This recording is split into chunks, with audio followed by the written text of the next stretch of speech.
Foi preso em Contagem, na região metropolitana de Belo Horizonte, o ex-policial Laércio Soares de Melo, de 55 anos. Ele foi preso em casa, onde cumpria pena em prisão domiciliar por um outro assassinato. Saiba mais detalhes na entrevista com o delegado Bruno Rezende. Nesta quinta-feira, 12 de dezembro, a Polícia Civil de Minas Gerais cumpriu mandato de prisão preventiva de um ex-militar. O ex-policial havia sido condenado pelo homicídio de Francisco Santos Filho, o Chiquinho Despachante, em 2019, e é suspeito de outro homicídio. A partir da investigação dos desaparecimento do Francisco Santos Filho em 2009, foi retomada as investigações do desaparecimento do Gilberto Martins em 2003. Com o exame de DNA, confirmou-se tratar um corpo encontrado na BR, no município de Urucuia, e com esse encontro desse corpo, foi identificada então a suposta ligação entre os dois casos. Houve então essa dinâmica de identificação entre subtração de bens, de veículos, de bens imóveis. Essas investigações mostraram que o autor não tinha lastro para explicar toda a situação em relação ao desaparecimento e a subtração dos bens. E essas contradições foram apontadas efetivamente no processo. Nessa última condenação, no caso do Gilberto, o autor foi condenado por latrocínio.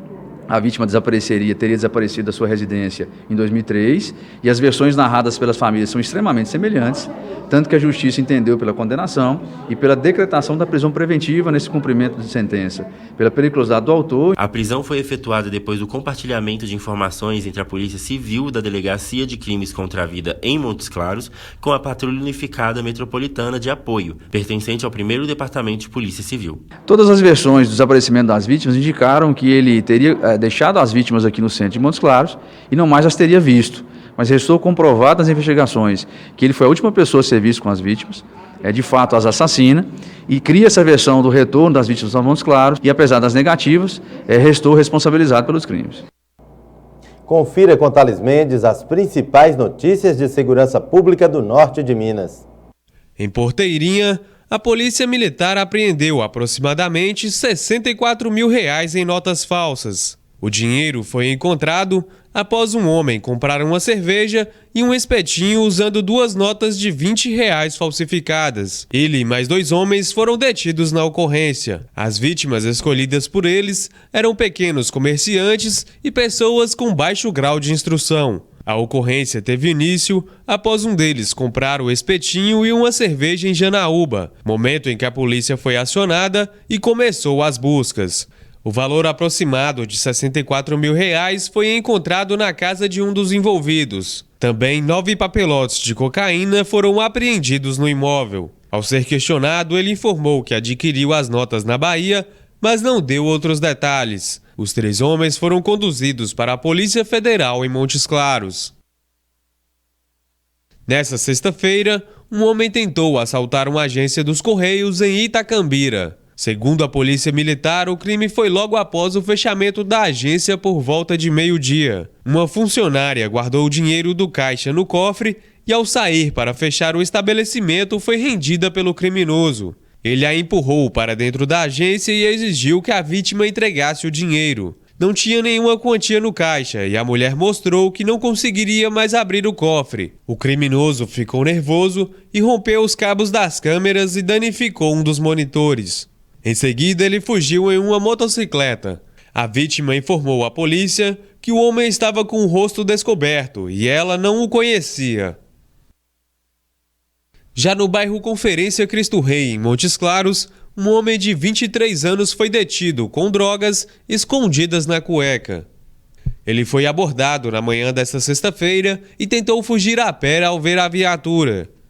Os policiais apreenderam 43 pinos de cocaína, 50 buchas de maconha e 30 pedras de crack. Segundo a Polícia Militar, esta é a segunda vez que o rapaz é preso por tráfico de drogas. No momento da abordagem, ele confessou que estava vendendo entorpecentes porque é uma maneira fácil de ganhar dinheiro. E, segundo ele, esta é a sua única alternativa. O homem estava com R$263 no bolso, que também foram apreendidos. Ele foi encaminhado à delegacia juntamente com a droga e o dinheiro. Amanda Sampaio traz a previsão do tempo para toda a região sudeste do Brasil. Uma frente fria avança para alto mar na altura da costa da região sudeste do Brasil, mas ainda deixa bastante instabilidade neste sábado. Tem risco para temporais em toda a faixa em vermelho do mapa, inclusive nas áreas do sul de Minas Gerais e interior fluminense. A região da Grande São Paulo e do Grande Rio também ficam em atenção para a possibilidade de chuva com moderada a forte intensidade. Com o avanço desse sistema, a nebulosidade aumenta e pode chover a qualquer hora em praticamente todo o litoral do estado de São Paulo, no Rio de Janeiro e no extremo sul do estado de Minas Gerais. O maior risco para chuva grossa em alguns momentos fica para o litoral norte paulista, o Rio de Janeiro e a região de Juiz de Fora. Já em áreas próximas ao Vale do Ribeira Paulista, o sol já volta a aparecer entre bastante nebulosidade e não há expectativa de chuva. O tempo também fica firme no decorrer do dia em todas as outras áreas do sudeste, mas pode chover a partir da tarde em várias áreas do estado de São Paulo, inclusive na capital, em BH e em parte do Triângulo Mineiro. A região de Uberlândia pode receber chuva desde cedo, mas intercalando bons períodos de melhora. Na região de Vitória e nas outras áreas de Minas Gerais, mais um dia de sol forte com calor à tarde e sem expectativa de chuva. A mínima prevista em São Paulo é de 18, máxima de 27 graus. Em BH, mínima de 20, máxima de 29 graus. Em Montes Claros, o sábado é de sol com algumas nuvens e sem probabilidade de chuva. E a temperatura deve variar entre 21 e 33 graus. No próximo bloco, a receita da semana. Já pegue papel e caneta, voltamos já.